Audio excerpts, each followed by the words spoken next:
ബാലസ്യ നേഹശരണം പിതരൗ Nrisimha നാർത്തസ്യ ചാഗതമുദന്വതി മജ്ജതോ now തപ്തസ്യ തത്പ്രതിവിധിർ യൈഹാഞ്ജസേഷ്ടഃ താവദ്വിഭോ തനുഭൃതാം ത്വദുപേക്ഷിതാനാം. ഇതിൽ മുഖ്യമായിട്ടുള്ള ഭാഗം ബാലസ്യ നേഹശരണം പിതരൗ.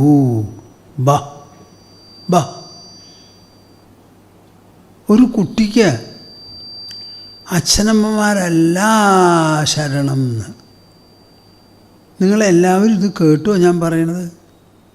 കുറേയൊക്കെ പേര് അച്ഛനമ്മമാരാണല്ലോ, അല്ലെങ്കിൽ ആകാൻ പോണു. നിങ്ങൾ എല്ലാ സമയവും ഓർമ്മ വയ്ക്കേണ്ടത്, എൻ്റെ കുട്ടികളെ ഞാനേ മിണ്ടരുത്. ഞാനെവിടെയാ? ഈ ഞാനെ നോക്കണത് ആരാണാവോ?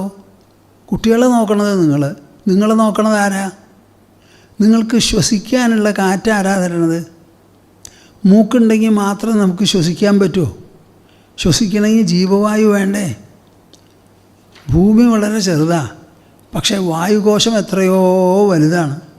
അവിടെ നിറച്ച് വെച്ചിരിക്കുക ജീവവായു. അതുള്ളത് കൊണ്ടല്ലേ ശ്വസിക്കാൻ പറ്റണത്. നമ്മുടെ ശരീരം ഭൂമിയിൽ നിൽക്കുന്നത് ഭൂമിയുടെ ആകർഷണ ശക്തി കൊണ്ടാണ്. അപ്പോൾ നമ്മുടെ ജീവിതത്തിൽ ഈ പ്രധാനപ്പെട്ട കാര്യങ്ങളൊന്നും നമ്മളിൽ ആശ്രയിക്കാതെ ഇരിക്കുമ്പോൾ നിങ്ങളെങ്ങനെ പറയും എൻ്റെ കുട്ടികൾക്ക് ഞാനാണ് ആശ്രയം എന്ന്? ആ വിചാരമൊക്കെ മനസ്സിൽ നിന്ന് കളയൂ. മക്കൾക്കും അച്ഛനമ്മമാർക്കും എല്ലാവർക്കും കൂടി ഒരു ആശ്രയമേ ഉള്ളൂ. അതാണ് മനസ്സിലാക്കേണ്ടത്. നിങ്ങൾ പോകുമ്പോൾ ഞങ്ങളുടെ കുട്ടികൾ എന്ത് ചെയ്യുന്ന മിണ്ടരുത്, പറയേ ചിന്തിക്കരുത്. നിങ്ങളെന്ത് ചെയ്തു? അതിനേക്കാൾ നന്നായി അവർ കഴിയും. എല്ലാവരെയും സംരക്ഷിക്കുന്നത് മലമ്പാമ്പിനെ അടക്കം ആരാ? പ്രകൃതിയും ഈശ്വരനുമാണ്. അപ്പം ഞാൻ എൻ്റെ കുട്ടി, ഈ വിചാരം തന്നെ നിങ്ങൾ മനസ്സിൽ നിന്ന് കളയൂ. പ്രകൃതിയും ഈശ്വരനും തൊടുത്തു വിട്ടിട്ടുള്ളതായ ചില വ്യവസ്ഥകളുണ്ട് ഇവിടെ.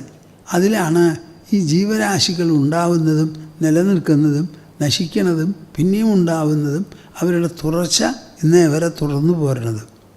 ഇതിലെല്ലാറ്റിലും നിങ്ങൾ ഈശ്വരഹസ്തങ്ങളെ കാണൂ. പരമമായ ഒരു തത്വത്തെ കാണൂ.